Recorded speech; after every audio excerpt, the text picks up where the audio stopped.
ખાસ ક્યાં નજર રાખવાની છે? અગેન ગુડ મોર્નિંગ નીરજ આજે શરૂઆત નિફ્ટીની દિગ્ગજ કંપની ભારતીય એરટેલથી કરે છે. અહીંયા જેફરીઝ તરફથી એક રિપોર્ટ આવતો જોવા મળ્યો છે, જેમાં અહીંયા આપણને બાય રેટિંગ્સ જોવા મળ્યા છે. લક્ષ્યાંકના ફ્રન્ટ પર નજર કરીએ તો તેમને વધારીને તેને ₹1970 પ્રતિ શેર કર્યા છે. તેમનું માનવું છે કે આવનારા સમયમાં ટેરિફ વધી શકે છે, અને જો ટેરિફ વધે છે તો તેનો સૌથી મોટો ફાયદો છે તે ભારતીય એરટેલ પર જોવા મળી શકે છે. પરંતુ સામે તેમે પણ વાત કરી છે કે વોડાફોન આઈડિયાની અગર વાત કરીએ છીએ તો તેના માર્કેટ શેર્સ જે તે હવે ઘટી શકે છે, અને FY 26-27 દરમિયાન આવક જે છે તે ભારતીય એરટેલની તે આવક અને એબિડા છે તે 5 થી 9% વચ્ચે રહેવાના તેઓ અનુમાન રાખી રહ્યા છે. અને સામે તેમને Q2 FY 27માં 10% ગ્રોથના પણ તેઓ અનુમાન અહીંયા રાખી રહ્યા છે.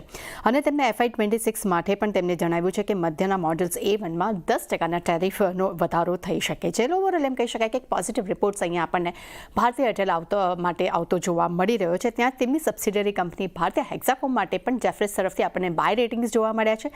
લક્ષ્યાંકના ફ્રન્ટ પર નજર કરીએ તો તેમને વધારીને ₹1600 પ્રતિ શેર કર્યા છે. તેમનું કહેવું છે કે FY 26-27ની વચ્ચે આ કંપનીની પણ આવક અને એબિડા જે છે 5 થી 12% વધી શકે છે. ત્યારબાદ નજર કરી લઈએ ગ્રેન્યુલ્સ ઇન્ડિયા પર. અહીંયા મોતીલાલ ઓસવાલ તરફથી આપણને બાય રિપોર્ટ્સ આવતો જોવા મળ્યો છે. અહીંયા ખરીદારીની સલાહ છે અને લક્ષ્યાંક તેમને ₹680 પ્રતિ શેર કર્યા છે. ત્યારબાદના રિપોર્ટ પર નજર કરીએ છીએ એ કંપની છે ICICI પ્રો લાઈફ પર. અહીંયા HSBC તરફથી આપણને બાય રેટિંગ્સ જોવા મળ્યા છે. લક્ષ્યાંકના ફ્રન્ટ પર નજર કરીએ તો તેમને ₹815 પ્રતિ શેર કર્યા છે. તેમનું માનવું છે કે ખાસ કરીને બેલેન્સિંગ ગ્રોથ, નફો અને રિસ્ક મેનેજમેન્ટ દ્વારા કંપનીના VNB ગ્રોથમાં આવનારા સમયમાં વધુને વધુ એક સુધારો જોવા મળી શકે છે. એટલે પોઝિટિવ રિપોર્ટ્સ પણ અહીંયા જોવા મળી રહ્યો છે.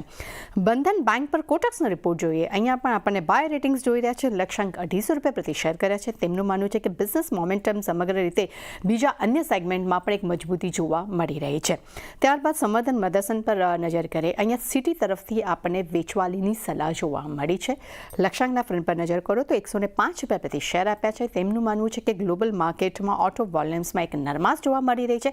તે સાથે તેમણે એ પણ કહ્યું છે કે કંપનીના યુરોપ બિઝનેસ છે તેના વોલ્યુમ ગ્રોથનું ગાઈડન્સ છે તે ઘટવાના અનુમાન બની રહ્યા છે. આ કારણસર એક નેગેટિવ રિપોર્ટ્સ અહીંયા આપણને સંવર્ધન મદરસન માટે જોવા મળી રહ્યો છે. અને છેલ્લા રિપોર્ટ પર નજર કરીએ ઝોમેટો પર. અહીંયા આપણને બર્ન્સટાઇન તરફથી આઉટ પરફોર્મ રેટિંગ જોવા મળ્યા છે. લક્ષ્યાંકના ફંડ પર નજર કરો તો તેમને વધારીને એટલે તેમને અહીંયા લક્ષ્યાંક વધાર્યા છે ₹275 પ્રતિ શેરથી વધારીને ₹330 પ્રતિ શેર કર્યા છે. તેમનું માનવું છે કે ક્વિક કોમર્સ માટે લોકોનો એક સારો પ્રતિસાદ જોવા મળી રહ્યો છે. ખાસ કરીને ઝોમેટોનું ક્વિક કોમર્સમાં ખૂબ જ એક મજબૂત પકડ પણ અહીંયા જોવા મળી રહી છે. અને ટૂંકા ગાળામાં નફા અને લાંબા ગાળામાં લીડરશિપ પર કંપની વધુ ફોકસ આપી રહી છે.